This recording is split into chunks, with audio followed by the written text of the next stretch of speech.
Добро пожаловать в мой канал. Le Premier ministre estime nécessaire des contreparties à une reprise d'une partie de la dette de 54,5 milliards d'euros. La CGT dénonce un chantage. Lire aussi, SNCF, après chaque séquence de grève, un long et complexe retour à la normale, je ne veux pas prendre un engagement alors même qu'à ce stade, rien n'a changé dans le fonctionnement de la SNCF. Je ne veux pas dire aux Français qu'ils vont payer cette dette et la reprendre alors qu'ils n'ont aucun élément leur permettant de penser qu'à l'avenir, on ne va pas tomber dans 3 milliards d'euros de déficit supplémentaire chaque année, a justifié le Premier ministre, alors que se tient jeudi au ministère des Transports une réunion avec la direction et les syndicats de la SNCF, au lendemain des 2 premiers jours de grève contre la réforme ferroviaire de l'exécutif. Le Premier ministre exerce un genre de chantage. Acceptez ce qu'on vous propose et on parlera de la dette après, c'est proprement scandaleux, a réagi le patron de la CGT, Philippe Martinez. C'est le gouvernement qui s'entête, qui recherche l'épreuve de force et qui refuse la discussion, a-t-il ajouté. Dans notre reportage, à la gare du Nord, à Paris, les cheminots débattent des modalités de poursuite de la grève de son côté, sur RMC et BFM TV, le secrétaire général de la CFDT, Laurent Berger, a estimé jeudi que la dette doit être reprise par l'État. Il n'y a pas d'autre voie pour qu'on puisse repartir sainement dans cette entreprise. Il n'y a pas d'autre issue, parce que ce n'est pas la dette des cheminots, ni celle des usagers, a ajouté le leader syndical, rappelant que le politique a décidé à un moment donné de faire des lignes à grande vitesse, au détriment de l'investissement nécessaire sur les lignes du quotidien. La SNCF est-elle en bonne ou mauvaise santé financière, portée par le succès du TGV, nouvelle ligne Atlantique ouverte à l'été, offre low cost, et des hausses de fréquentation des transports en commun du quotidien. TER, Transilien, Bus Keolis, le groupe SNCF a publié d'excellents résultats pour 2017, avec un chiffre d'affaires en hausse de 4,2% qui atteint 33,5 milliards d'euros et un bénéfice net de 1,33 milliard d'euros. Il se targue d'avoir dépensé en 2017 plus de 8,8 milliards d'euros d'investissement pour la rénovation des lignes du quotidien et l'achat de trains neufs, tout en réalisant des gains de productivité de 800 millions d'euros. Mais ces chiffres sont partiellement en trompe-l'œil. Tout d'abord, une partie du bénéfice est liée à des effets de déduction fiscale, et la SNCF préfère évoquer un chiffre récurrent de 679 millions d'euros. De plus, un tiers du chiffre d'affaires du groupe est réalisé à l'étranger et ne reflète pas la bonne santé de l'offre ferroviaire française.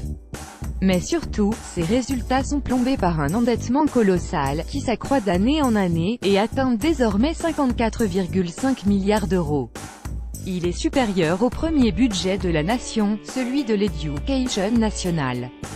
Comment l'endettement de la SNCF est-il réparti ? La SNCF, telle que la connaissent les usagers, est depuis 2015 scindée en 2 établissements publics à caractère industriel et commercial, EPIC, chapeauté par un 3e, le groupe SNCF qui gère aussi les opérations immobilières. SNCF Mobilité est chargée du transport des voyageurs, les différents types de trains, mais aussi des bus, métros ou tramways développés par le spécialiste du transport public Keolis, et des marchandises principalement par rail mais aussi par cargo, groupe Géodis, ainsi que des gares. Elle affiche une dette commerciale de 7,9 milliards d'euros, qui s'explique en grande partie par les pertes de l'activité fret, ouverte à la concurrence depuis 2006, ainsi que par des acquisitions à l'international. Un montant soutenable pour une structure qui réalise 31,5 milliards d'euros de chiffre d'affaires. SNCF Réseau, héritière de Réseau Ferré de France, RFF, est le gestionnaire des infrastructures ferroviaires du pays, c'est-à-dire la création et l'entretien de lignes ferroviaires, l'organisation de la circulation, un service qu'elle facture par des péages, à SNCF Mobilité et à ses concurrents, dans le cadre de la libéralisation progressive du rail en Europe. Mais dès sa création, en 1997, RFF a été plombée par une dette de 20 milliards d'euros, qui atteint désormais 46,6 milliards.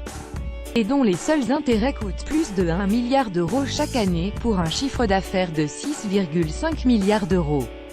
Quelle est l'origine historique de cette dette ? Les différentes compagnies ferroviaires privées, qui avaient investi massivement pour construire leur réseau au XIXe siècle et avaient été mises en difficulté durant la Première Guerre mondiale, ont créé dès 1921 un fonds commun, soutenu par l'État, pour venir en aide aux entreprises déficitaires. Après la crise des années 1930, le déficit cumulé de ce fonds s'apprêtait à atteindre 30 milliards de francs lorsque l'État a décidé de nationaliser les compagnies, en 1937, en créant la Société nationale des chemins de fer français, SNCF. La Seconde Guerre mondiale, puis l'extension continue du réseau ont empêché tout retour durable à l'équilibre. En 1991, une directive européenne demande aux États de réduire l'endettement des compagnies ferroviaires. Confrontée à la même exigence, l'Allemagne fait le choix de reprendre à son compte l'ensemble de la dette de Deutsche Bahn, qui s'élevait alors à 37 milliards d'euros.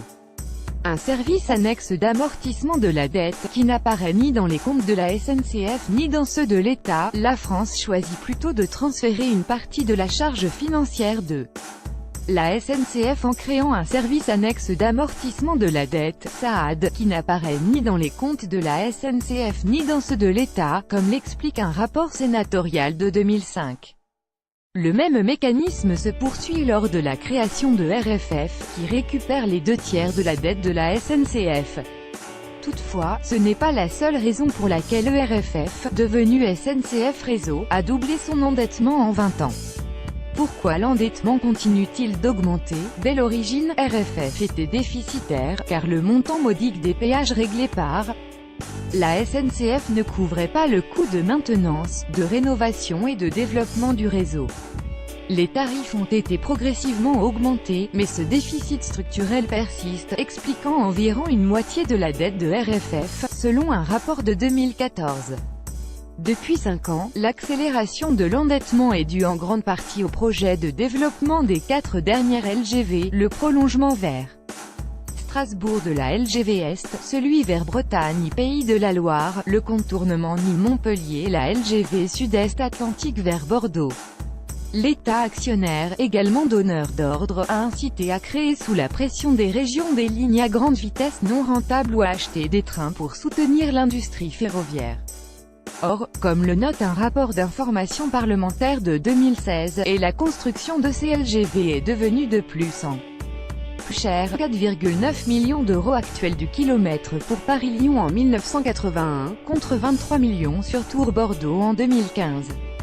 Environ 23 milliards d'euros de coûts liés au développement des lignes à grande vitesse. La SNCF donne peu d'informations sur la structure exacte de sa dette, mais selon un spécialiste du secteur contacté par Le Monde, l'ensemble des coûts liés au développement des LGV, création, intérêt de la dette, déficit d'exploitation, représente environ 23 milliards d'euros. Par ailleurs, plusieurs lignes ou infrastructures ferroviaires, financées par des contrats de plan État-région, ont aussi fait l'objet de prévisions de trafic trop optimistes. L'exploitant doit assumer les pertes liées à des péages insuffisants. En parallèle, le réseau historique a été longtemps délaissé, et les dépenses de rénovation ont triplé depuis 10 ans, passant de 1 à 3 milliards d'euros. Plus la dette augmente, plus les frais financiers gonflent.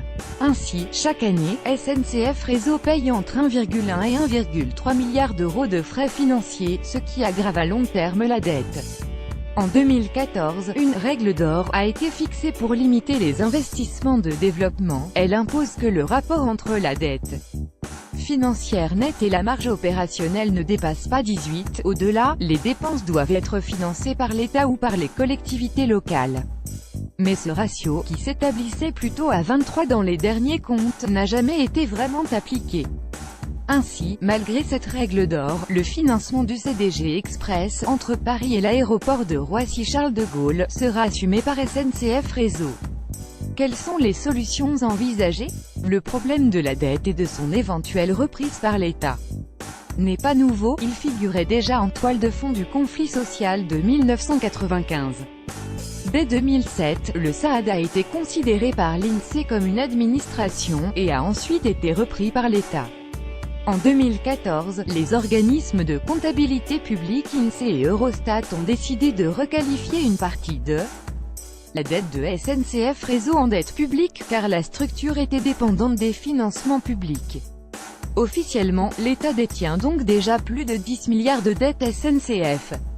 La CGT propose que l'État reprenne l'intégralité de la dette actuelle dans une structure de défaisance, une caisse d'amortissement de la dette ferroviaire d'État, qui serait financée par le produit des concessions autoroutières, nationalisées au passage. Par ailleurs, le syndicat propose d'affecter 6 milliards d'euros de la taxe intérieure de consommation sur les produits énergétiques, TICPE, au financement des infrastructures ferroviaires. Un rapport commandé par le gouvernement en 2016 avait au contraire conclu qu'une reprise totale ou partielle de la dette ne serait pas opportune, car elle accroîtrait le déficit public, bien au-delà des 3% du PIB exigés par les critères de Maastricht. En effet, la dette de la SNCF représente l'équivalent de 2 points du PIB français. Le rapport concluait que l'urgence était de retrouver une situation excédentaire à la SNCF, grâce à une meilleure gestion, permise par la réforme ferroviaire de 2014.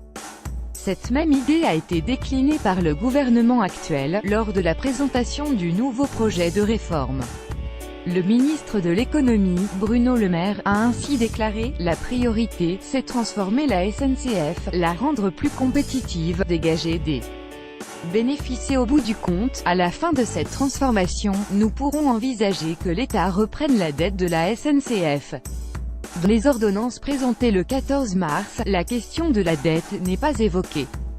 En revanche, figure le projet de transformer la forme juridique de l'EPIC SNCF Réseau, qui peut s'endetter sans limite, au même taux que l'État, en société anonyme à capitaux publics, tenu de respecter un ratio endettement-marge opérationnelle.